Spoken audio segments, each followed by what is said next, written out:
Halo, Selamat siang. Kak Butet. Hai, di sana selamat siang. Di sana udah jam berapa nih, Kak? Jam setengah dua Setengah di dua. Papua, setengah satu Baik, ya. Bapak Ibu hebat. Ya benar, setengah satu. Kak Butet lagi nggak di Indonesia, tapi luar biasa sudah mau bersama dengan kita hari ini ya, Kak. Thank you banget.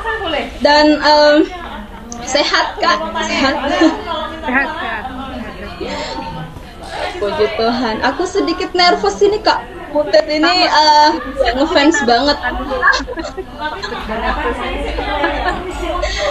Benar, kiprahnya di dunia pendidikan udah nggak diragukan lagi dalam segala keterbatasan dan semoga pengalaman Kak Butet ini bakalan jadi motivasi untuk rekan-rekan pendidik ya yang hadir bersama kita hari ini. Kak Butet ada lebih dari 1.000 guru yang sudah hadir bersama kita dan menyaksikan kita di room saat ini. Oke, baik, tidak lama, saya persilakan Kak Butet untuk menyampaikan materinya. Terima kasih. Makasih semuanya sudah mau berkumpul di sini. Saya menunggu ya share screen dari Mas Ari ya. Ya, tadi Restin udah cerita ya. Belajar dalam mengajar. Langsung next aja Mas Ari. Jadi saya datang ke Rimba itu tahun 1999 ya, 21 tahun yang lalu. Awalnya datang sebagai antropolog yang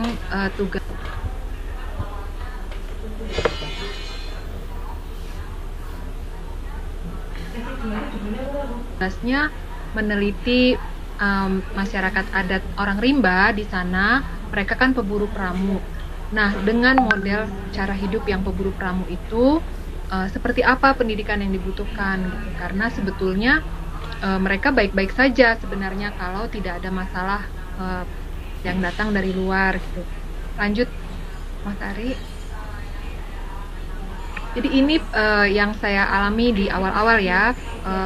Walaupun saya antropolog, saya tetap mengalami gegar budaya juga gitu. Walaupun saya sudah sering keliling ke masyarakat adat, waktu saya datang ke Rimba pertama kali, saya itu memakai baju seperti pecinta alam, tahu kan ya, celana lapangan, bajunya juga heboh, bawa ransel, pakai sepatu gunung gitu.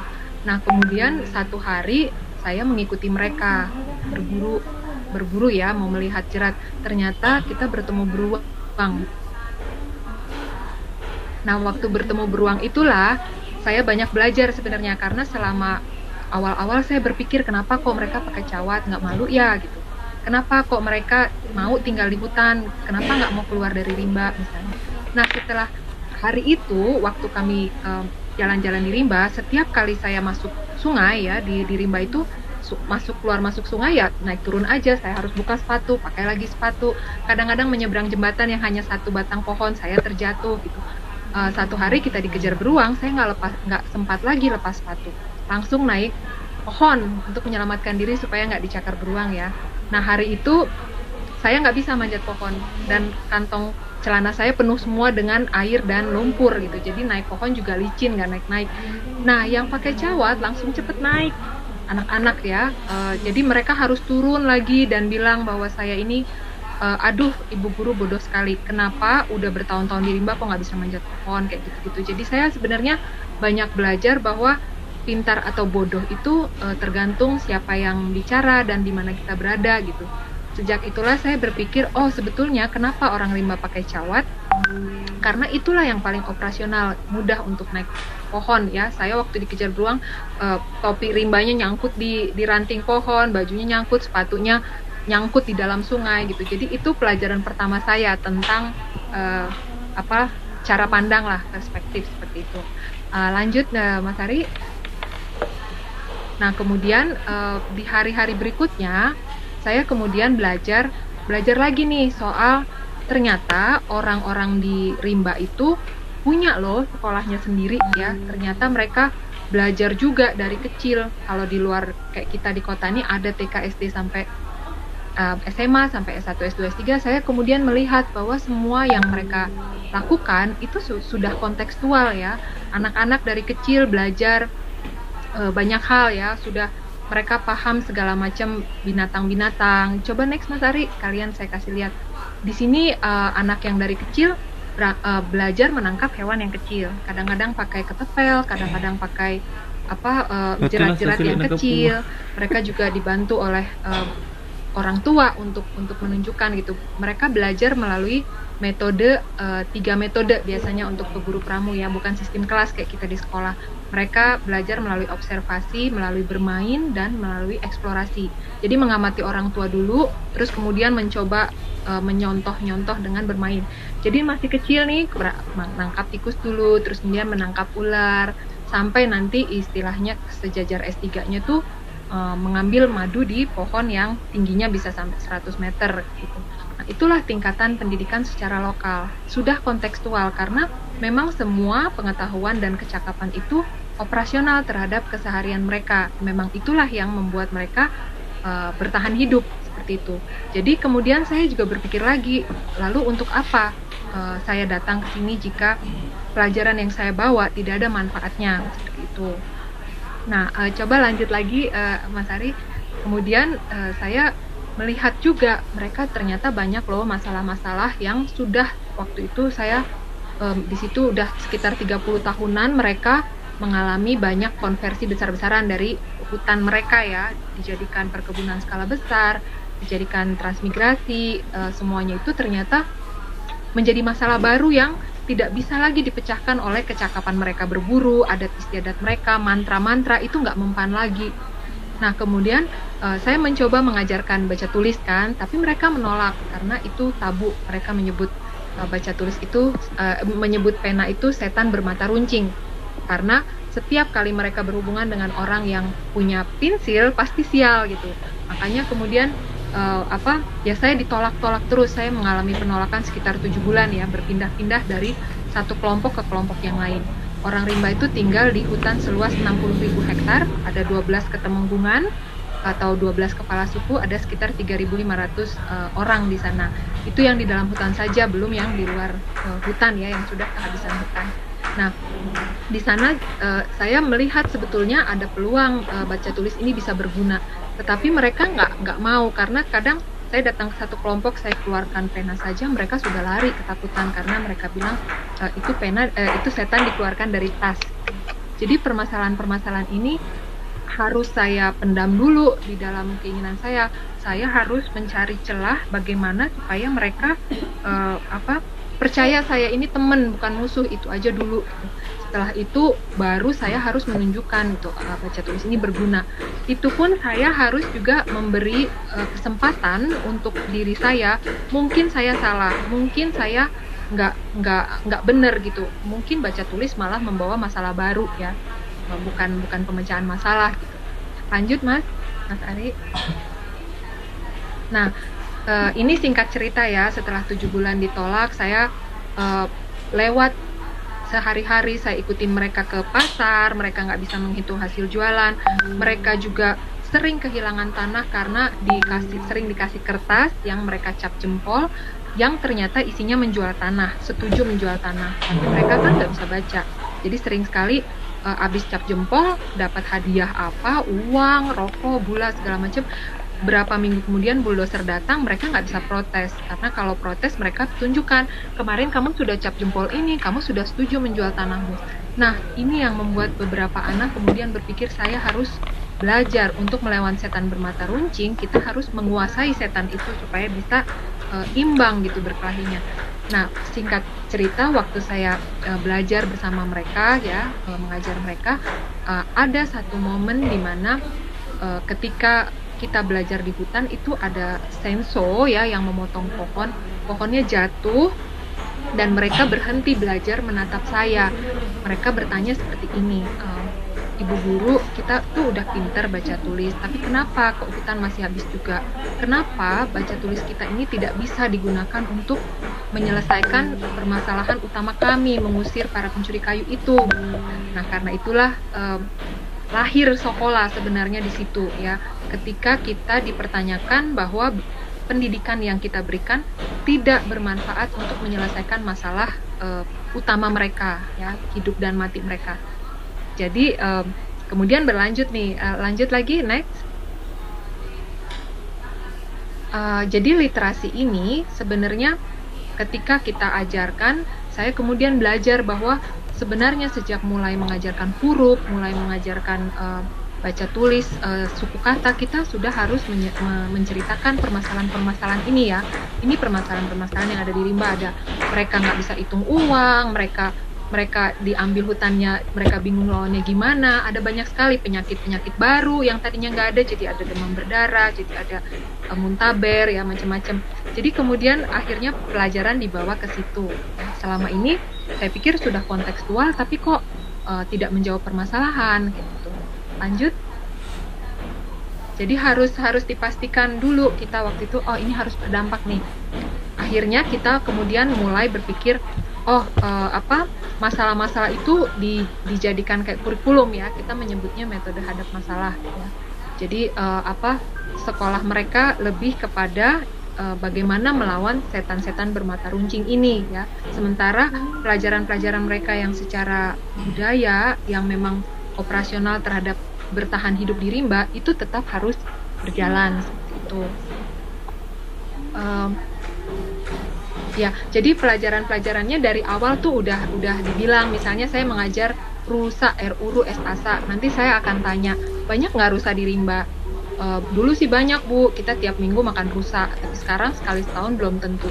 Kenapa rusanya cuman sekali setahun? Ya karena hutannya tinggal dikit. Kenapa hutannya tinggal dikit? Oh karena diambil orang. Kenapa kamu diam aja gitu? Ya karena kami takut. Kenapa takut? Karena kan kami bodoh, kami nggak bisa melawan. Tapi sebetulnya kamu punya hak loh. Ini kan hutan kamu misalnya. Nah itu kemudian dijadikan cara belajar untuk mempertahankan diri. Lanjut. Nah, jadi Bapak Ibu guru ini sama ya, kalau kita misalnya ini tampilan di saya kok memang PowerPoint-nya yang kecil ya, jadi nggak bisa baca sendiri. Jadi nah ya, jadi di sekolah itu kita harus percaya pada awalnya kita harus percaya bahwa anak-anak itu mampu. Jadi bukan berpikir mereka nggak mampu sehingga saya ajarkan mampu, bukan begitu ya. Jadi dari awal kita tuh udah tahu mereka tuh udah punya loh pengetahuan. Mereka bukan kertas kosong, mereka bukan tidak punya kecakapan untuk bertahan hidup. Cuman yang kita berikan itu seharusnya hanya tambahan, karena tuh orang tua punya kok ilmu, orang-orang di sekitarnya, alam di sekitar mereka itu semua kan guru ya. Jadi ini membuktikan bahwa sebenarnya yang kita itu hanya melengkapi dan menjadikan mereka menjadi sempurna lah gitu kemampuannya. Lanjut. Nah, bagaimana dengan orang-orang seperti ini ya? Saya mau mengingatkan Bapak Ibu guru saja ya, bahwa pengetahuan yang kita sampaikan melalui kurikulum yang sekarang dipakai ya, biasanya kurikulum 2013 ya, atau ada penyesuaiannya, ada kurikulum darurat juga. Nah, bagaimana kita para Bapak Ibu guru bisa mengkontekstualkan kurikulum itu kepada permasalahan-permasalahan sehari-hari yang dialami oleh masyarakat yang seperti ini dalam foto ini. Karena kalau konteksnya seperti buku, lebih mudah untuk diterapkan pada masyarakat kota ya, karena kurikulum dibuat oleh orang-orang yang kebanyakan tinggal di kota. Bagaimana dengan yang tinggal seperti ini di hutan, di perkebunan, di perkotaan, anak-anak jalanan, atau di tengah kota Jakarta yang sempit dan desak-desakan gitu ya. Nah, kita lanjut ya. Saya mau cerita kalau di sekolah seperti ini nih, di sekolah institut. Kita mempertanyakan kenapa sih sekolah formal, next Ari, kenapa sih sekolah formal tidak operasional di beberapa tempat? Next lagi. Ya, next lagi. Nah, sekolah formal itu buat anak-anak jalanan atau buat orang rimba yang mencari makan setiap hari ya, subsisten ya, hidupnya dari hari ke hari. Itu tidak bisa diajarkan dengan kurikulum yang dampaknya baru dirasakan bertahun-tahun ke depan. Jadi kemampuan yang dibutuhkan adalah yang taktis gitu. Nah, kemampuan untuk berburu, kemampuan untuk memulung, kemampuan untuk bisa misalnya kayak di Jakarta itu banyak ya anak-anak kecil jualan aqua di tengah macet, dia harus lari di antara mobil yang berjalan. Itu kemampuan untuk bertahan hidup, tidak mungkin itu diajarkan di sekolah formal gitu. Jadi mereka dalam hal ini perlu ada tambahan yang guru-guru seharusnya juga bisa fasilitasi. Lanjut, cara belajar ya, beberapa masyarakat di Indonesia kayak di Papua misalnya sampai ada istilah tanam pantat ya, karena mereka tidak terbiasa duduk manis, memegang pensil juga tidak terbiasa. Kalau biasanya megang tombak begini, disuruh megang pensil dia akan begini gitu. Jadi nggak apa-apa pakai ranting dulu di lantai, di tanah gitu. Setelah itu sedikit-sedikit belajar pensil. Karena masyarakat yang terbiasa di alam bebas, mereka tuh bisa berjalan, bergerak setiap hari tuh bisa 5-10 kilo. Jadi kalau di dalam kelas terkungkung, mereka akan tidak nyaman. Jadi cara belajar juga kita sesuaikan dengan yang terbiasa di sana seperti itu. Lanjut, sekolah formal juga tidak mengatasi persoalan di sekitar. Ini contoh saja ya, waktu orang rimba ke Jakarta, mereka tanya kenapa justru di depan sekolahan-sekolahan itu banyak jajanan yang dibungkusnya pakai plastik. Padahal kan kita tahu plastik itu tidak baik buat lingkungan. Terus kayak contoh yang di atas, kalau masyarakat-masyarakat yang tinggal di alam bebas atau bahkan petani ya, itu sering lahannya beralih fungsi gitu, dan mereka mempertanyakan, bahkan ada juga tidak tahu gimana caranya mengatasi persoalan ini. Nah, saya mengajak Bapak Ibu guru sering-sering memasukkan peristiwa sehari-hari ke dalam diskusi di dalam kelas gitu, untuk sama-sama saling memberi input ya, gimana nih mengatasi, kok plastik udah plastik kayak begini, kok kita beli es di sekolahan masih pakai plastik, gimana kalau besok bawa cangkir plastik sendiri dari rumah misalnya, hal-hal seperti itu. Lanjut ya, sekolah formal juga tidak mengatasi persoalan seperti ini. Misalnya ada kampung yang sering banjir, tapi sekolahnya malah libur, ya nggak apa-apa ya, tapi pada saat nggak libur harusnya kan bicarakan gimana kita supaya nggak banjir ya. Kita belajar tentang air, kita belajar tentang drainase, belajar bahwa jet pump itu kadang-kadang malah bikin banjir, bikin kurang air di musim kering, kebanjiran di musim hujan misalnya. Jadi ini semua adalah ya kontekstual tuh ya, ini kita mempelajari kehidupan kita sehari-hari, kita menguatkan potensi yang ada di kita selama ini. Lanjut.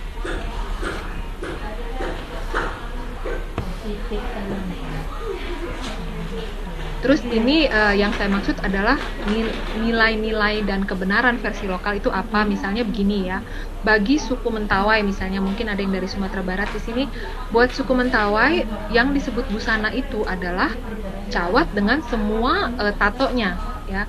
Jadi pengertian mereka tuh itu estetis, itu indah, dan itu dalam kepercayaan mereka juga bisa melindungi dari roh-roh jahat, dari penyakit. Nah, kalau kita menyebut mereka telanjang atau menyebut tato itu tidak indah misalnya, itu kita tidak menghargai kebenaran versi mereka ya, karena sebenarnya ya itu yang diyakini beratus tahun, dan itulah Indonesia menurut saya ya. Nah, itu salah satu contoh. Terus yang disebut rumah, definisi rumah ya, ini yang di bawah, sering sekali banyak bantuan rumah dan segala satu paketnya diberikan kepada masyarakat adat yang terbiasa di gunung, di laut, dan di hutan, dengan pengertian yang dibawa dari orang seperti kita, orang kota. Rumah itu dinding 4 seperti itu. Nah, buat orang rimba, kalau dindingnya 4 seperti itu tuh kandang ya. Buat orang rimba, kalau kita lihat ada pondokan di rimba ya, pondokan itu tuh masih pengertiannya sejajar dengan kamar tidur. Nah, kamar mandinya itu seluruh sungai di sekitaran mereka. Dapurnya bisa di mana aja, dan kulkasnya itu seluruh rimba ya. Jadi buat mereka rumah itu kompleks dan luas. Kulkas mereka kan semua binatang yang berlarian di rimba, pohon-pohonan. Nah, kalau mereka lihat rumah kita, mereka tuh malah kasihan, rumah kita kecil banget ya. Dapur di situ, toiletnya di situ, segala macam. Jadi sebenarnya yang sangat kaya itu siapa? Oke, lanjut lagi. Jadi inilah yang makanya sering tercipta ya istilah sekolah untuk pergi. Jadi banyak masyarakat di pedalaman menyebut sekolah formal itu sekolah untuk pergi, karena sekolahnya setelah sudah selesai mereka kembali ke lokasi kampung halamannya, mereka merasa asing dan sepi karena ilmunya kemudian tidak nyambung dengan permasalahan di sekitarnya ya. Semakin dia jauh dari realitas sekitarnya, malah teralienasi gitu. Itulah makanya saya mengajak Bapak Ibu guru untuk selalu mengaitkan pelajaran dengan kehidupan sehari-hari. Lanjut. Ya, terus ini isu-isu di seputar literasi ya. Jadi literasi itu selalu tentang minat baca. Buta huruf di Indonesia masih 3 jutaan dan banyak penduduk, ada 26% penduduk yang tinggal di sekitar hutan dan di dalam hutan. Jadi banyak sebenarnya yang masih bisa dilakukan dengan model pendidikan yang kontekstual, yang merdeka belajar itu. Lanjut. Nah, sebagai guru harusnya belajar dulu ya sebelum mengajar. Tadi kan kita sepakat ini belajar dalam mengajar, tapi saya mau tekankan lagi, sebelum mengajar harus punya humility, kerendah hatian ya. Asal kata humility itu dari sama semua human, humus, humble, itu semuanya asal katanya sama. Dan kita harus ingat lagi makna pendidikan adalah membebaskan, dari E dan Lucares, mengeluarkan dari permasalahan. Lanjut. Ini tentang literasi ya. Sebenarnya kan anak-anak belajar huruf itu kan dari impor ya, dari luar. Kita semua sebetulnya punya fonem-fonem sendiri secara lokal. Coba langsung next dulu Mas Ari. Bahasa di Nusantara itu banyak, ada lisan, ada tulisan. Kita punya bahasa Palawa, bahasa tulisan Jawa segala macam, tapi sebenarnya itu kalau digabung dengan tulisan Latin kan nggak bisa, sama seperti tulisan Latin diarabkan nggak bisa misalnya. Jadi kalau kita mengajar anak-anak baca tulis itu susah, ya wajar karena itu sebenarnya dari luar. Lanjut lagi, cari. Nah, kenapa di dalam fonologi setiap masyarakat itu waktu mereka mengucapkan sering ketukar-tukar ya? Misalnya ini ada yang dari Papua nih. Lanjut deh, coba. Mas Ari lanjut. Dari Papua itu suka ketukar-tukar T dengan S karena dia dihasilkan oleh alat artikulasi yang sama. P dengan B, ketukar-tukar. Ini dipengaruhi dengan geografis, budaya, dan makanan yang dimakan. Orang Sunda F sama P ketukar-tukar ya. Orang Sulawesi Selatan makan dibilang makang gitu. Kalau pulang dibilang pulan gitu. Ketukar-tukar semua. Itu sebetulnya keunikan, bukan kesalahan. Jadi kalau kita mengajar mereka nggak bisa, ya itu sebetulnya menunjukkan kekayaan budaya kita. Lanjut. Nah, jadi di sekolah kita punya metode baca tulis, lanjut Mas Ari, dengan 16 metode yang bisa memungkinkan seorang anak bisa baca tulis dalam 2 minggu. Ya, ini sudah kita praktekkan di 16 lokasi di Indonesia ini. Lanjut lagi Mas Ari. Ini yang saya bilang tadi, saat kita mengajar huruf, saat kita mengajar kata, itu sudah diajarkan kepekaan sosial, kesadaran kritis sejak dini gitu. Ya misalnya kita ngomong soal malaria, ada berapa yang malaria di sini? Bagaimana menurut kalian? Ada nggak yang bisa kita lakukan? Misalnya gitu, kita bersihin air yang tergenang misalnya. Itu tuh dimasukkan dalam pelajaran literasi. Lanjut. Nah ini yang dilakukan di sekolah ya. Setelah literasi dasar kita belajar menerapkannya dalam keseharian. Lanjut lagi Mas Ari. Kami selalu di sekolah melibatkan para pemuka-pemuka adat supaya memastikan pelajaran secara tradisional juga berlangsung. Itu kita sebutnya wawasan keribaan nama pelajarannya. Lanjut lagi Mas Ari. Nah, pelajaran yang datang dari luar rimba, termasuk yang kami berikan baca tulis itu namanya wawasan dunia luar ya. Jadi banyak di situ yang relevan saja gitu. Kita nggak belajar sinus kosinus tangan karena nggak bisa dipakai untuk melawan logging gitu. Tapi kita belajar bikin film karena bisa menunjukkan kepada dunia luar bahwa orang rimba itu punya cara hidup yang sangat ramah terhadap lingkungan dan bahwa mereka punya masalah tentang pembalakan ini misalnya. Lanjut lagi. Dan yang ketiga ini pelajaran pendidikan mengadvokasi hak mereka sebagai warga negara gitu. Misalnya bagaimana mengakses kesehatan, bagaimana mengakses jalur hukum supaya bisa membantu mereka mempertahankan haknya misalnya. Lanjut, dan di situ dari awal mengajar para murid-murid yang menonjol atau yang memang punya keinginan menjadi kader, ya diikutkan dari awal supaya bisa membantu masalah di komunitasnya. Lanjut lagi. Terus kita mencoba menyambungkan mereka dengan jaringan-jaringan yang lain ya, supaya kalau mereka nanti ada masalah apa-apa udah tahu nih, kalau aku misalnya punya masalah tentang kesehatan, aku bukan ke kantor pos misalnya, karena mereka betul-betul nggak tahu ini apa itu kantor polisi, kantor pos, puskesmas gitu ya. Ini dulu ya. Jadi akses ini diajarkan dan dimaksimalkan. Banyak juga loh anak sekolah yang nggak tahu kantor pos itu kerjanya kayak apa sih, gunanya apa. Lanjut. Jadi pendidikan kontekstual atau merdeka belajar itu menurut saya mestinya harus berkontribusi, berdampak dalam kehidupan sehari-hari ya. Orang rimba suka tanya, kenapa sungai di Jakarta kok kotor? Bukannya orang-orang di Jakarta sekolah semua gitu. Kok pinter fisika di sekolah, belajar listrik, belajar ampere segala macam, tapi kok nggak bisa benerin setrikaan? Lanjut. Ini contoh kurikulumnya kami ya kalau di sekolah rimba. Jadi kita bikin kurikulum bareng-bareng sama masyarakat, terus kita evaluasi bareng-bareng juga. Nanti kalau misalnya kita sudah sepakat bahwa mereka bisa melanjutkannya sendiri, terus sekolah terus berhenti. Lanjut. Ya, ini peta sekolah kita. Jadi semua lokasi sekolah kita tuh buta huruf, diawali dari baca tulis sampai kemudian kita mengkurikulumkan masalah-masalah itu. Jadi dengan metode hadap masalah itu.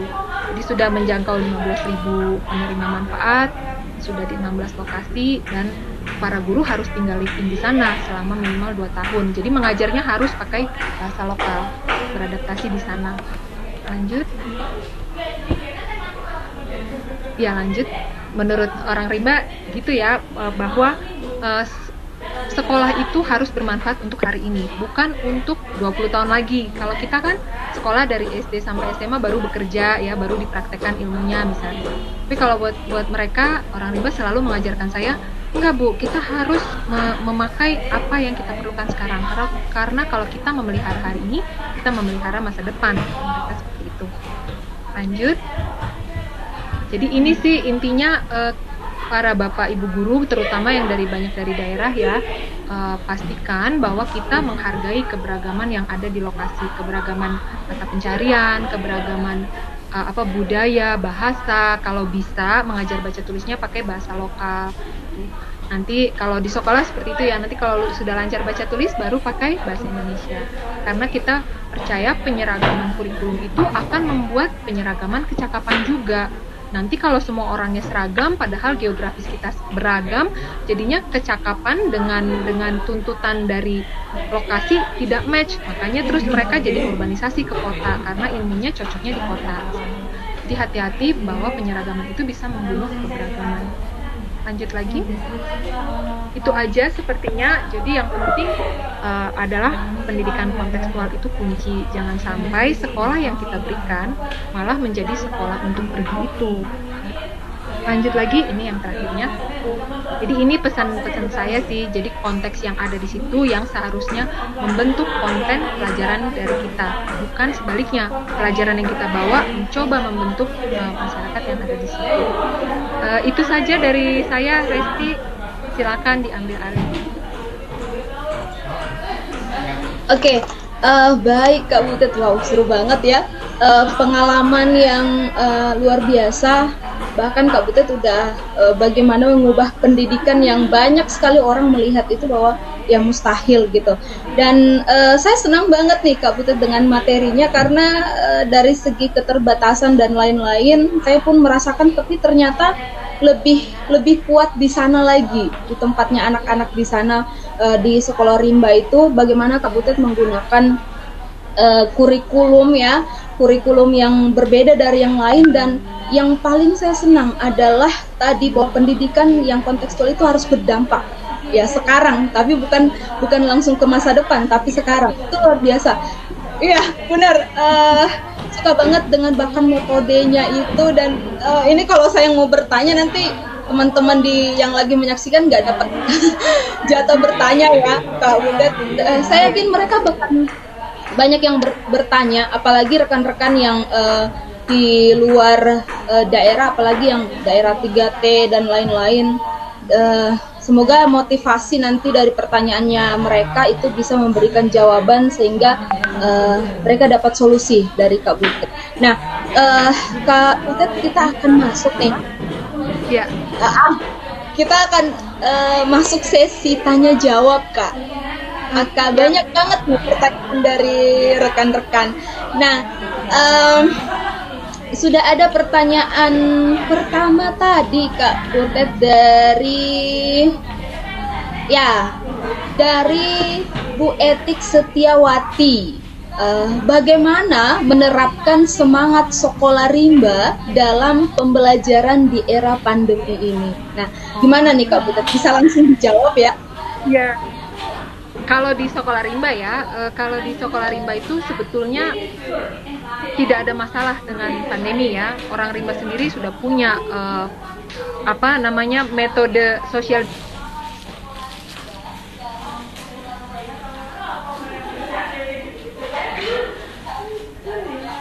distance ala mereka, namanya Besa Sandingon, kayak 20 meter. Jadi memanajemen orang sakit tuh mereka udah tahu.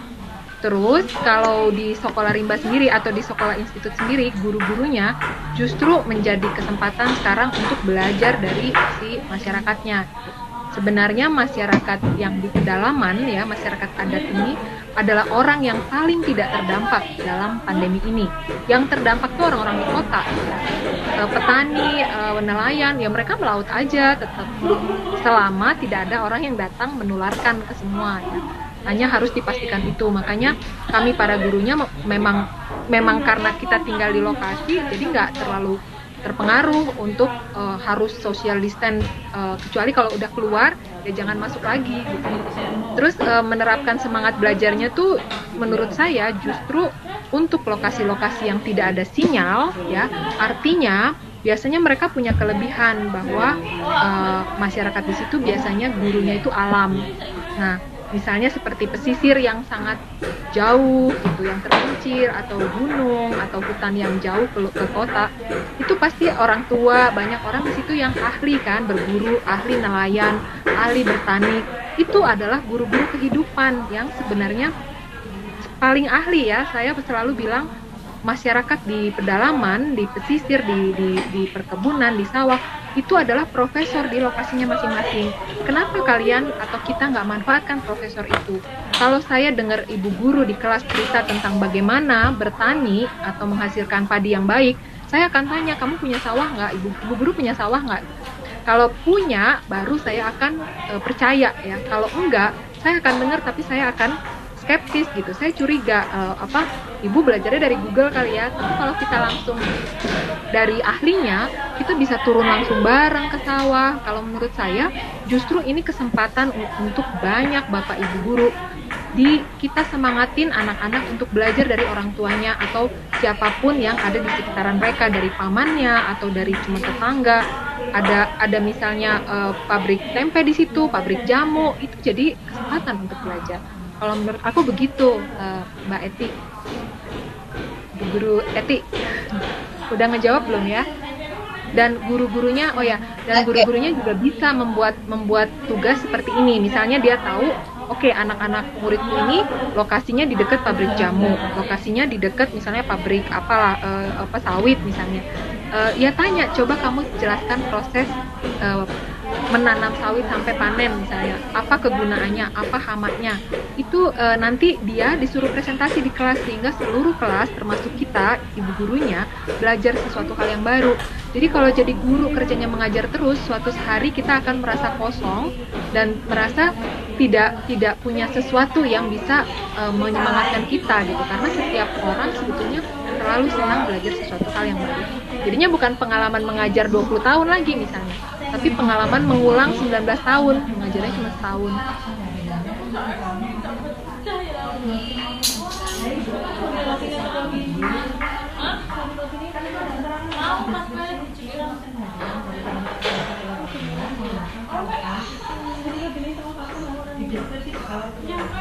Harusnya belajar terus setiap hari gitu. Oke. Kak Butet, keren ya. Ada hasil dari setiap pembelajaran anak-anak di sekolah rimba ya. Dari satu hal menghasilkan lagi.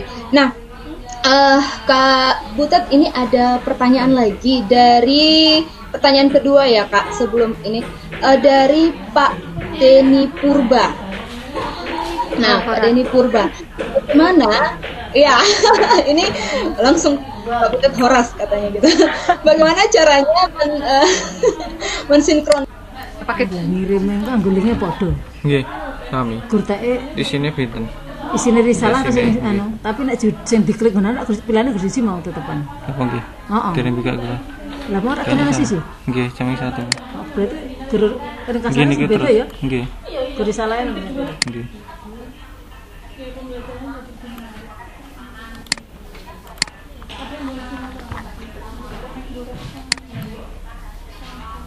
konversi panas kayak gitu, terus belajar center untuk belajar matahari dengan bumi kayak gitu kan untuk siang malam.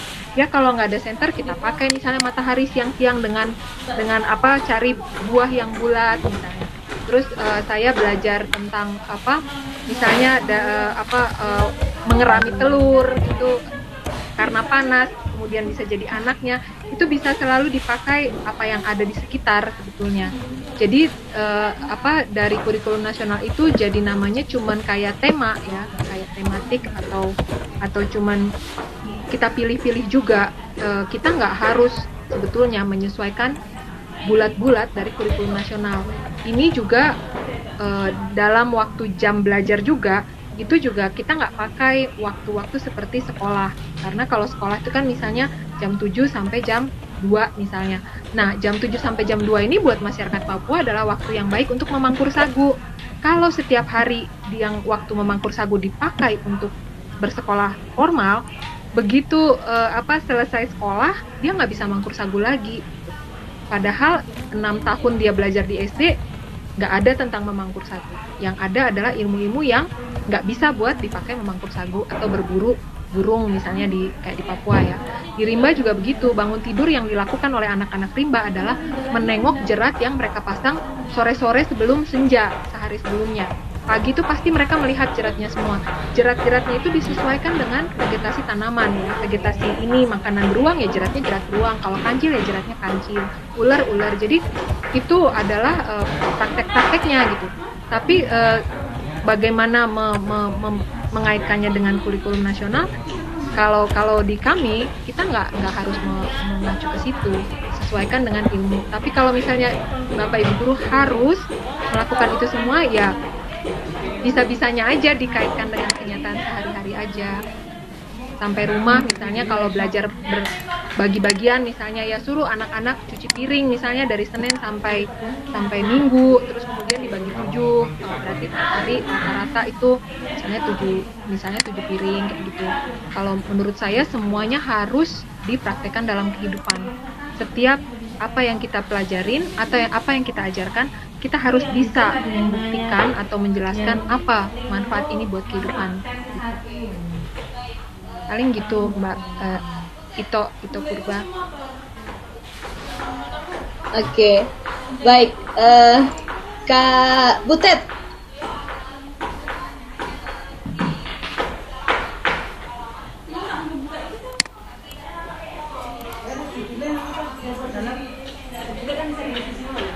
Ini pertanyaan banyak nih.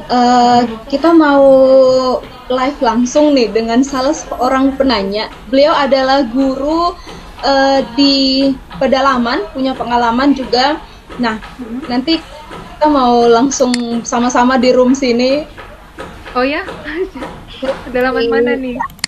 Biar nanti akan ditayangkan langsung bareng dengan kita. Kita tunggu. Nah, ini udah masuk nih. Wah, halo. Boleh memperkenalkan dulu, memperkenalkan diri dulu, Bu Guru ya.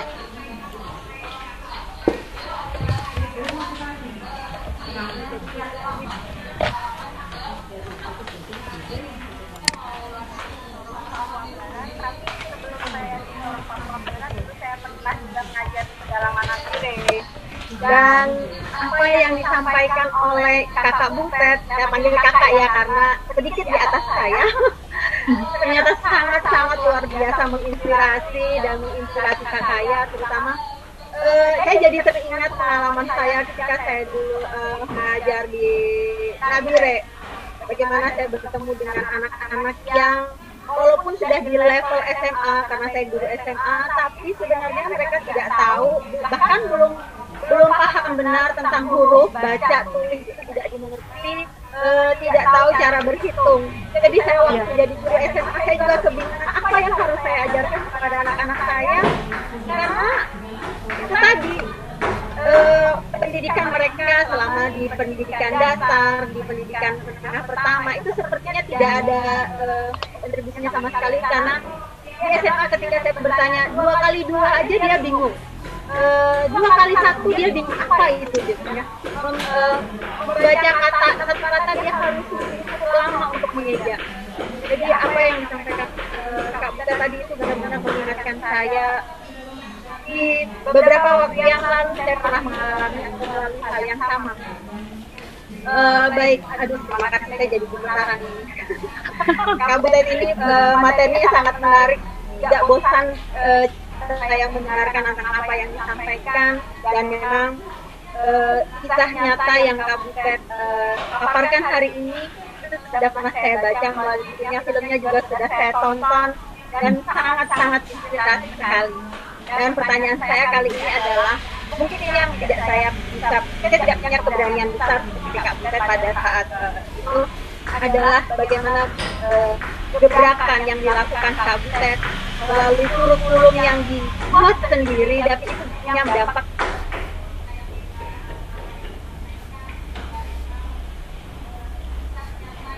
dan manfaat besar. Karena mohon maaf, saya dulu dalam keadaan apa ya, katakan bahwa harus sesuai kurikulum gitu. Jadi mau tidak mau memutar otak bagaimana caranya supaya siswa saya bisa paham dan mengerti, dan target kurikulum itu bisa selesai, walaupun mungkin ya tidak baik target kurikulum. Tapi saya baru mengerti tentang kreativitas luar biasa dari Kak Butet yang pantang menyerah sampai bisa menerapkan sebuah pola pendidikan, dan itu bermanfaat untuk anak-anak juga. Nah, yang ingin saya tanyakan Kak Butet, pasti Kak Butet pernah mengalami masa-masa krisis mental atau capek menghadapi keadaan seperti itu. Bagaimana pada saat itu menyerang atau melanda Kak Butet? Apa yang kemudian membuat Kak Butet semangat lagi untuk terus, karena ini bukan satu waktu yang singkat untuk Kak Butet tetap berada di sana.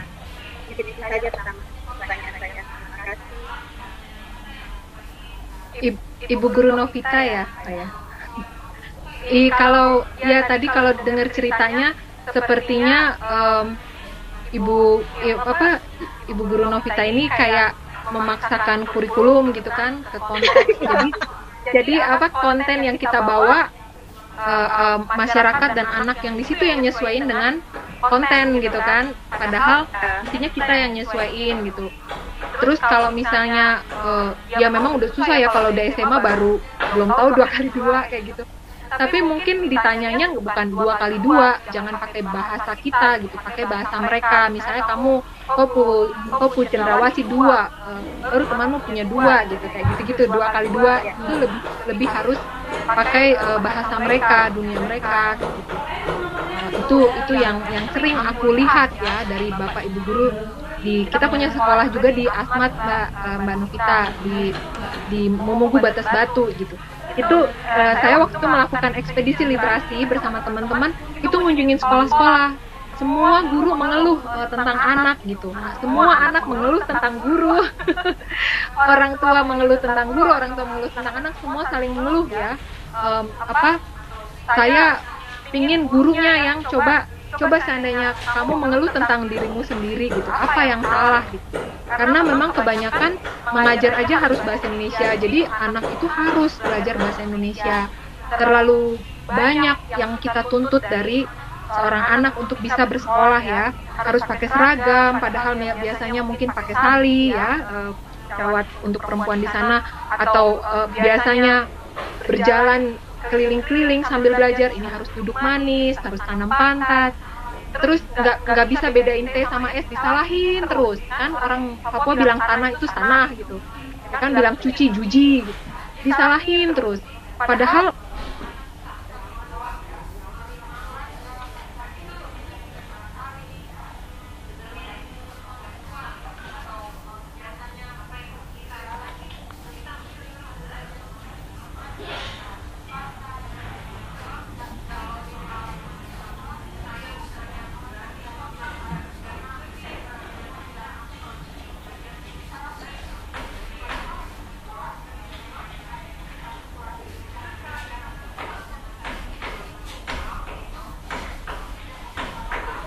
itulah memang titik artikulasi secara budaya ratusan tahun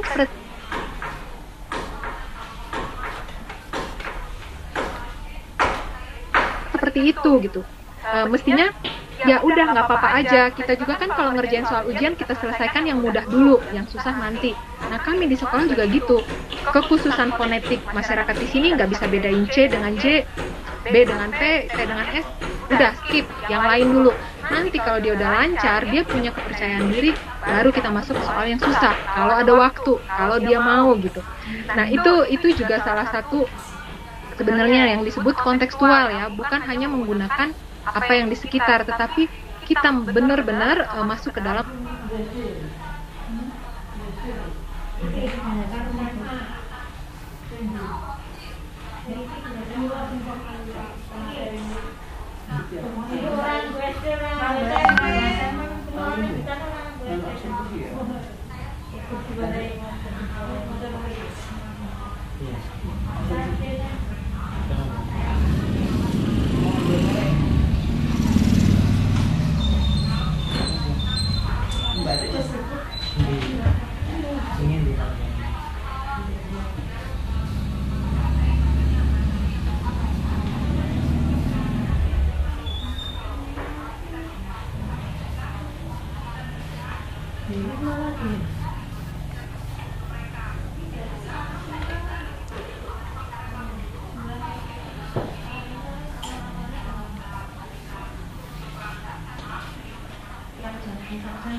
konteks mereka kayak gitu. Nah, kalau soal saya misalnya berani atau apa, enggak juga sih Mbak Novita. Aku kalau disuruh mengajar di kota juga aku nggak berani ya. Kita semua punya rimbanya masing-masing. Terus kalau gimana mengatasi kalau lagi down gitu, nggak tahu, aku sih nggak pernah merasa bosan kalau di lapangan. Justru aku bosan kalau udah lama nggak turun gitu. Saya tuh selalu senang melihat anak buta huruf. Kalau misalnya dia mau belajar, itu saya paling semangat gitu. Saya akan semangat untuk mempelajari dia gitu. Apa yang dia nggak bisa, apa yang dia ketukar-tukar, itu malah gemes saya tuh. Kalau ini bukan gemes marah ya, maksudnya saya malah ketawa. Saya kalau ngajar anak, padahal saya banyak nggak sabar sehari-hari dalam hidup saya, tapi kalau mengajar baca tulis, dia B, A, dia bilang Pak, itu saya tertawa terbahak-bahak, dan saya akan merasa cute sekali budayanya anak ini gitu. Artinya kenapa dia bilang B sama P, apa makanannya, apa bahasa-bahasa dalam mentalnya, karena ternyata dalam huruf asmat itu hurufnya cuma belasan, nggak sampai 26 fonemnya gitu. Itu kan harus kita pelajarin supaya kita bisa menyayangi betul-betul ya, kan nggak bisa mempelajari tanpa mengenal betul anak itu, menyayangi dia gitu.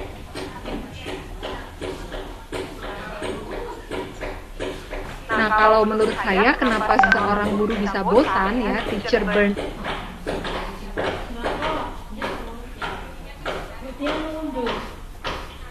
Sing dhewe Pak Tok, itu sing dhewe anu. Tekno. Heeh. Iki. Heeh. Ya wes.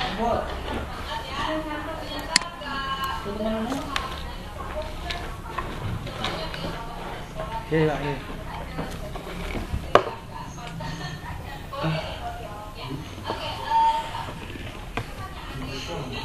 Memori gue masih kepala. Nah itu. Bisa bang, bisa pak. Itu sama sini. Mana Kak? Oke, Kak Novita, thank you banget. Tadi guru orang sama-sama dari Papua. Udah dari Papua Barat seorang, thank you banget ya. Ternyata Kak Butet ini pengalamannya di Papua juga udah banyak ya, bahkan ada sekolah di Asmat. Nah, mudah-mudahan kita bisa bareng-bareng nanti nih Kak ke Asmat. Kode nih, kode. Ya. Oke, Kak Butet, pertanyaan nih. Oke, ada pertanyaan lagi Kak.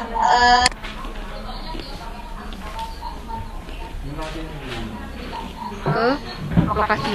Nah, di lokasi kita mengasesmen, kita melakukan kunjungan door to door sebanyak mungkin ya. Jadi biasanya kita asesmen tuh 3 minggu sampai 3 bulan, mempelajari masalah apa yang ada di situ segala macam. Kalau kita sudah punya gambaran yang cukup dan dapat dukungan dari masyarakat tersebut, kita bisa membuat sebuah rekomendasi yang masuk akal.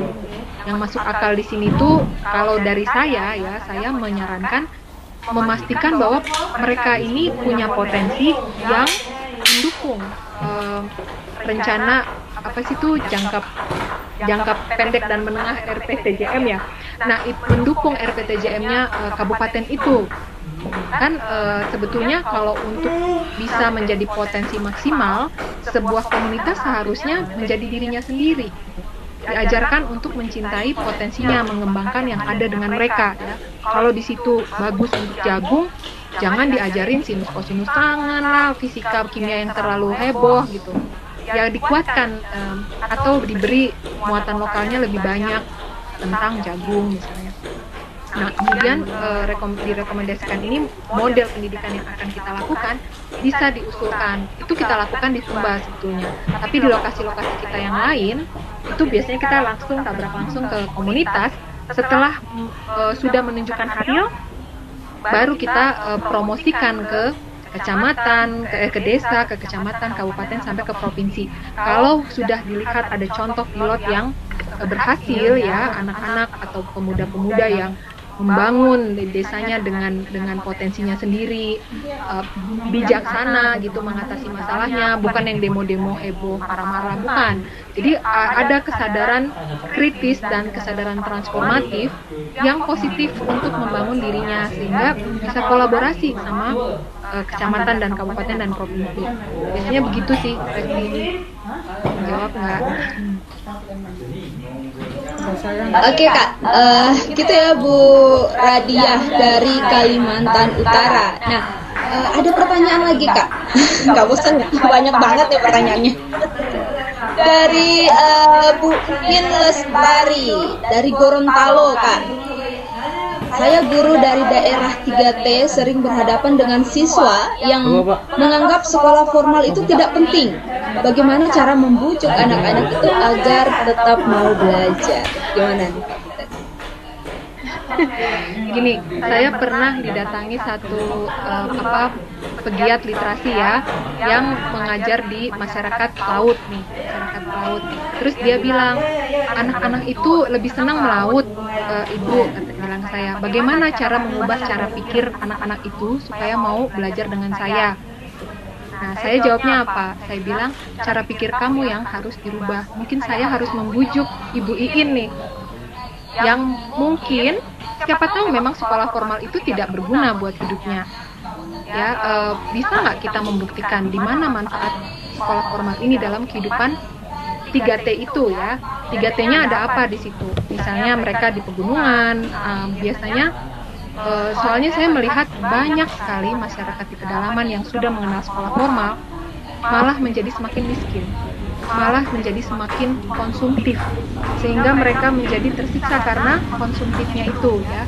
Jadi pendidikan yang kita bawa mengajarkan mereka malah membawa masalah gitu, karena seringkali pendidikan yang kita bawa itu mengidolakan cara hidup yang konsumtif, yang penuh dengan uang gitu.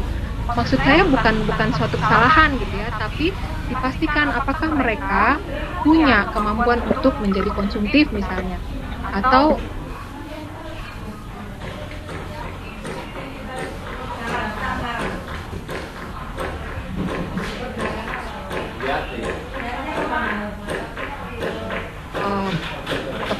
kemampuan mereka di situ nggak ada listrik tapi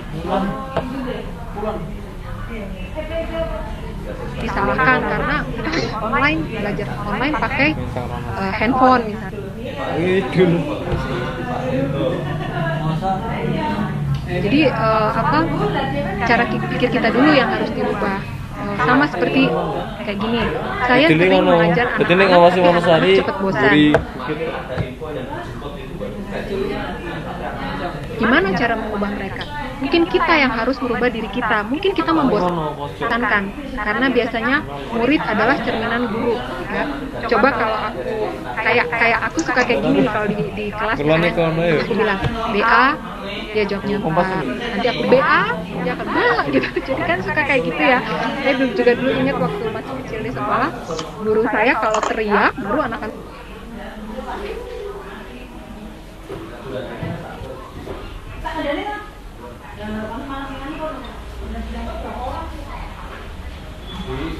bukan teriak marah ya, naikin nadanya 1 oktav gitu, baru anak-anak kayak lebih kelihatan gembira juga. Jadi kalau gurunya gembira ya gembira. Tapi dalam hal ini Ibu Iin masih berpikir di taraf kontekstual, bagaimana supaya anak ikut ke kita, tapi nggak dilihat kontekstual yang berdampaknya. Kalau dia tidak lihat itu berdampak, itu ya nggak akan dipakai.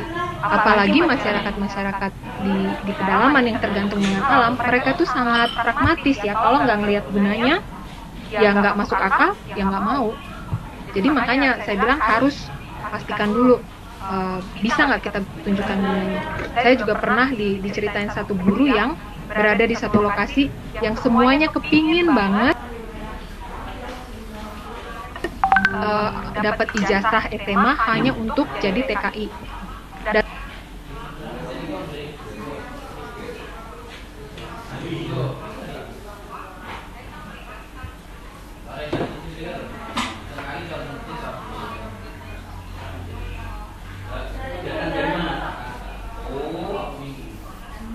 gurunya itu mengeluh ke saya, kenapa ini orang semua hanya cari ijazah ke saya, yang disalahin masyarakatnya. Sekarang saya tanya balik, menurut Bapak kenapa? Apakah Bapak punya hal lain yang Bapak tawarkan selain ijazah? Nggak punya. Gitu. Misalnya apa, Bu? Ya, di situ mata pencariannya apa? Geografisnya kayak apa? Bapak belajar dong. Dia kan dokter. Dia kan periksa orang. Ya, kita ponis kondiran orang serap doko. Ini ngerti aku ngomong ini kan kondiran serap doko. Nah, ngomong gitu nih. Itu cari guru tamu, misalnya di situ pertanyaan lahan kering, makanya mereka jadi TKI. Ya kita panggil ahli-ahli tentang lahan kering, belajar bareng di situ, turun ke lapangan kayak gitu. Jadi tidak sekedar hanya untuk ijazah gitu. Makanya memang saya selalu tekankan di sini, guru itu punya kewajiban sosial untuk memastikan bahwa kita melibatkan seluruh ekosistem pendidikan yang ada di situ, orang tua, alam, kondisi sosial budaya, ya, anak, dan guru. Objek itu bukan murid, objek itu adalah permasalahan mata pelajaran yang kemudian tadinya ada menjadi tidak ada. Bukan anak yang diobjekkan tadinya nggak tahu, jadi tahu. Emang kalau tahu terus kenapa? Manfaatnya apa buat hidup? Jadi yang dijadikan objek untuk persekolahan, pendidikan itu permasalahan sehari-hari atau persoalan dalam konteks kurikulum itu apa, kurikulumnya yang mau dicapai. Paling kayak gitu, Mbak Iin. Maaf kalau aku bilang seperti itu. Mas Andri. Ya, baik. Mbak Iin Lestari dari Gorontalo. Demikian jawaban dari Kak Butet ya. Nah, next ada pertanyaan lagi Kak Butet dari Pak Amiruddin dari Maluku.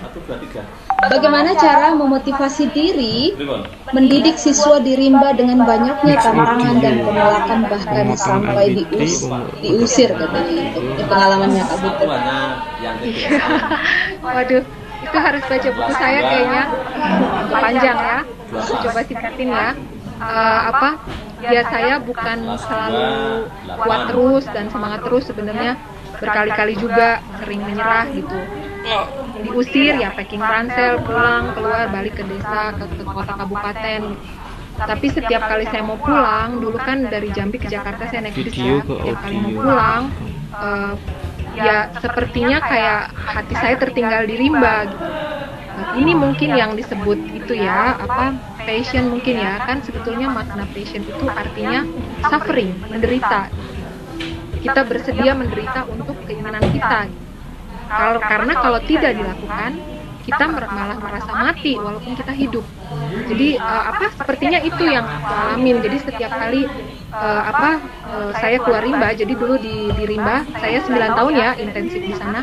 3 minggu di rimba, 1 minggu di keluar rimba, itu rutinitas saya setiap bulan. Nah selama 1 minggu itu sering saya berpikir ulang. Sebetulnya saya nggak pengen berpikir, tapi banyak sekali teman-teman saya, ya dulu saya punya pacar, orang tua, semua bilang kamu ganti pekerjaan, itu bukan pekerjaan, itu hobi. Tapi saya punya pikiran kenapa nggak bisa hobi jadi pekerjaan? Toh hobi saya ini nggak nyusahin siapa-siapa, terus bisa berguna kayak gitu. Jadi mengatasi tantangannya tuh lebih kepada ya saya mendengar kata hati saya sendiri aja. Sepertinya waktu saya ke rimba di awal saya udah tahu disinilah tempat saya.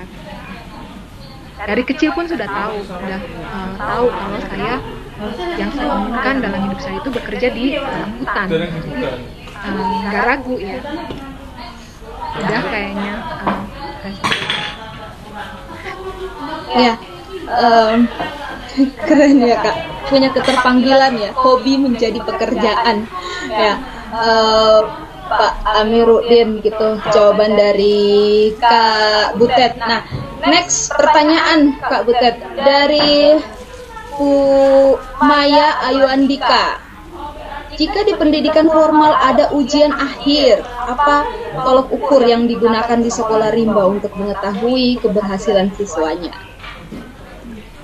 Jadi kita setiap tahapan itu kan tadi saya ada cerita ya, literasi dasar, literasi terapan, dan pendidikan advokasi itu ada ininya. Tadi kalau nanti dibagikan PPT-nya bisa dilihat pelajarannya apa, di bawah itu indikatornya apa, dan itu beda-beda ya setiap lokasi. Misalnya literasi dasar di bawah udah ada dibilang misalnya bisa membaca konteks, terus anak-anak sadar akan permasalahan di sekitarnya.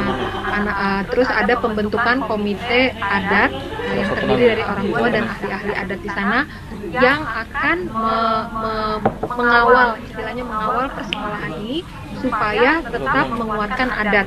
Jangan sampai ada pelajaran dalam yang kami bawa justru tidak menghargai adat gitu. Kalau sudah mulai melenceng gitu, kita selalu dikritik kayak gitu. Nah itu yang dasar. Nanti di terapannya, nah kalau terapan itulah yang tadi saya bilang tergantung masalahnya apa. Nah masalahnya itu di breakdown menjadi kurikulum, misalnya logging. Nanti keukuran keberhasilannya sudah tidak ada logging lagi gitu. Terus misalnya banyak demam berdarah, banyak penyakit baru yang tidak bisa dimengerti oleh orang rimba, misalnya demam berdarah, muntaber, diare gitu ya. Nanti keberhasilannya anak-anak sudah mengerti kenapa ini terjadi dan tahu cara P3K-nya, tahu cara pencegahannya. Misalnya nggak boleh minum dari sungai di orang desa gitu ya misalnya, karena sungai di rimba tuh bisa langsung diminum. Mereka tidak pernah buang air besar kecil di sungai, tidak pernah, nggak boleh pakai sabun di sungai. Jadi itu pelajaran baru kan, kenapa kalau saya minum air di desa kok sakit perut? Karena ternyata orang di desa buang sampah ke sungai, buang pupuk ke sungai, buang air di sungai, ambil minumnya pun dari sungai, tapi dimasak dulu. Jadi yang menentukan keberhasilannya itu ya dari apa yang kita taruh sebagai tujuan di awal. Makanya tujuan tuh harus jelas, kemana saya pergi. Tujuan itu kan jadi mercusuar ya, jadi mau ada ombak, mau ada angin, kita tahu kita mau kemana. Jadi jangan sampai kita guru ini tujuannya nggak jelas. Tujuan kurikulum 2013 itu bukan tujuan. mengajar itu bukan tujuan ya, mengajar itu sarana untuk mencapai tujuan. Tujuannya apa? Dan tujuan ini bukan dimiliki oleh guru seorang, harus diobrolin, disepakatin bareng-bareng sama anak, sama orang tua. Misalnya kita pingin ya sampai di akhir SD anak-anak menguasai perkalian misalnya. Dibuktikan dengan apa? Bisa membantu orang tua menghitung hasil karet, misalnya hasil panen sawit, misalnya tahu berapa kilo kali berapa rupiah itu berapa. Itu indikator itu, walaupun kurikulum 2013, indikator harus kita bikin bareng-bareng masyarakat sehingga orang tuanya bisa ngawal. Soalnya sama kayak gitu dulu orang tua Rimba juga datang saya, ini kok anakku masih nggak bisa sih ngitung karet, katanya itu karet kan 10%-nya air, jadi berarti harus belajar persen. Misalnya kali-kalian udah, tapi karena 10%-nya air harganya dipotong 10% misalnya. Jadi itu dibuktikannya di situ ya, ditentukan bareng-bareng, dikerjakan bareng-bareng juga. Guru mengajar di sekolah, orang tua bisa meriksa ini benar nggak hasilnya kayak gitu. Itu. Nah, itu diterapkan nanti di advokasi juga. Advokasi ini lebih ke hak ya, tapi memang kalau di masyarakat adat mereka kan memperjuangkan hidup dan mati gitu. Tapi kalau orang kota, desa, di pesisir itu bisa lebih yang lain juga, bisa lebih ke kehidupan yang lebih komunitas maksudnya. Jadi bukan tentang anak sendiri. Oke, misalnya tentang hak terhadap kesehatan anak-anak, bisa protes orang tuanya, Pak itu rokok nggak bagus loh misalnya. Saya punya bukti kayak gitu-gitu. Terus ayo kita ke puskesmas. Jadi mereka bisa mengakses jaringan di sekitarnya untuk mendapat bantuan gitu, melengkapi permasalahan mereka, melengkapi cara mereka menyelesaikan permasalahan mereka. Jadi kalau di kami yang memeriksa itu para orang tua dan seluruh komunitas. Kalau enggak mereka langsung datang protes ke saya. Ini anak-anak nggak bisa bantuin kita waktu bicara dengan misalnya polisi hutan kayak gitu. Apa kabar Pak Panca? Ya baik. Terima kasih Mbak Butet Manurung atas paparannya, sangat menginspirasi sekali ini. Ini menurut iya. Menurut saya benar-benar merdeka belajar ya seperti ini. Artinya seorang guru harus mampu mensinkronkan dirinya di dalam masyarakat tersebut, sehingga materi-materi khususnya kurikulum nasional itu bisa terserap tidak dalam arti abstrak, tapi benar-benar bisa mencapai pada masyarakat itu sendiri, yaitu dengan cara memasukkan muatan-muatan lokal yang ada di daerahnya masing-masing. Ya, dan ini saya sudah praktekkan juga seperti Mbak Butet, tapi dalam bentuk modul saya.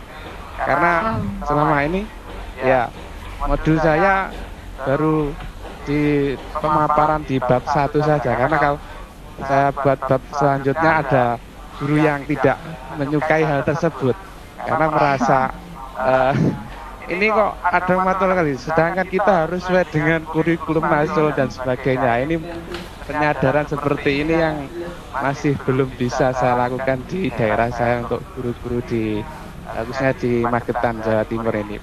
Mungkin Ibu bisa memberikan solusinya.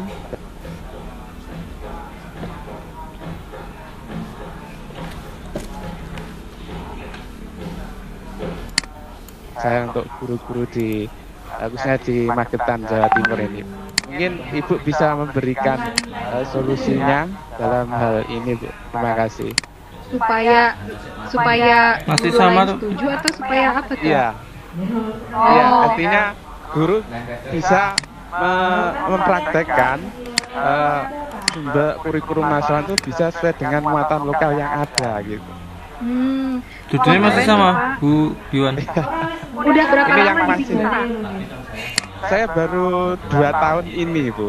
Baru Sudah 2 tahun dipraktekkan? ini. Iya. Iya, sudah. Kemarin Terus saya beri gimana? tahun. Kemarin anak-anak senang sekali. Saya beri judul dengan internalisasi Pancasila gitu. Oh, iya. Ya, Kalau hanya saja, kendalanya jadi cuma guru lain atau sekolah sendiri sebagai kebijakannya gimana? ya ini guru yang lainnya yang belum memahami hal ini. Untuk kebijakannya juga belum mendukung gitu ya. Iya. Ini yang ringkas Kemendikbud itu. Ya, ini Ya, mohon maaf saya ya, nggak resepnya. langsung karena nggak pernah di sekolah Iya. formal ya, tapi teman saya di Pengelola Institut juga yang saya ceritain tadi itu Dila ya, dia sekarang lagi kuliah juga di Finland. Dia itu juga memperjuangkan apa ya, idenya ini sebenarnya Pak, idenya tambahin untuk memerdekakan gitu ya, supaya dia yakin anak-anak kalau mempelajari tentang dirinya sendiri maka akan mudah untuk mempelajari hal-hal lain. Dia akan sudah termetodekan sendiri gitu. Kalau terbiasa merdeka belajar, dia tahu apa yang saya butuhkan dan bagaimana menemukannya. Nanti kedepannya tanpa bantuan guru dia udah terbiasa. Nah, dulu si teman saya ini juga susah mengadvokasi sekolah, itu susah. Tapi dia sering bilang sama di dalam training yang biasa kami kasih ya, dia sering bilang kita itu kan guru itu kan punya kuasa di kelas. Mau kepala sekolah bolak-balik masuk, tetap kita yang punya kuasa. Jadi sebetulnya kita dengan anak-anak yang memutuskan apa yang mau kita lakukan gitu.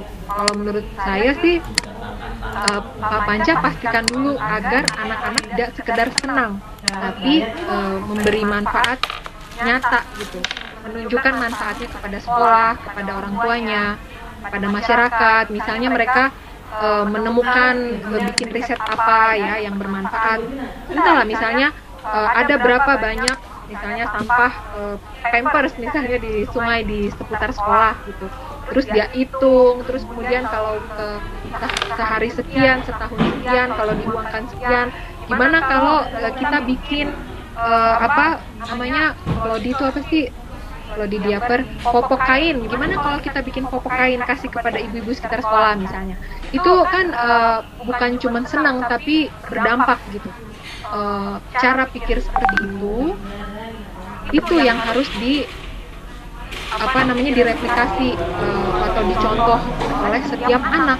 Jadi kalau ada satu anak hanya berpikir itu, anak yang lain harus berpikir gimana, lebih ke kepekaan sosial itu yang aku maksud tadi Pak. Jadi nggak menyenangkan saja tidak cukup, kontekstual dan bisa dipraktikkan keseharian aja tidak cukup kalau sekedar dipraktikkan tapi tidak menyelesaikan persoalan sehari-hari kayak gitu.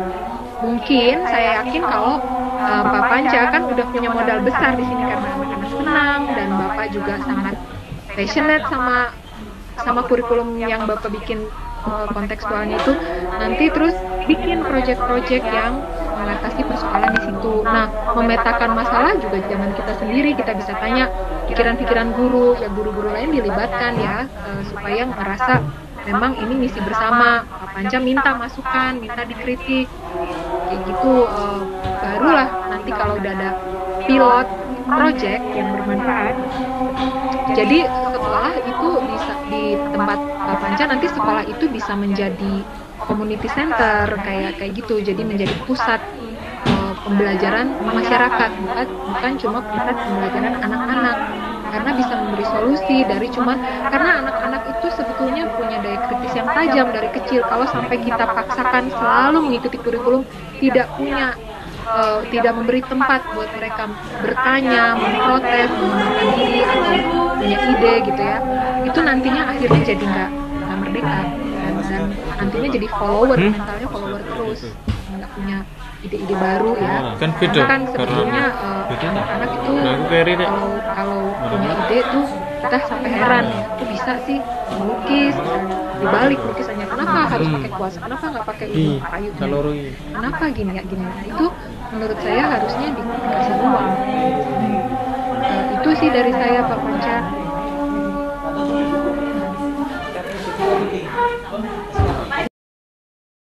Jangan lupa klik tombolnya ya sobat. Terima kasih.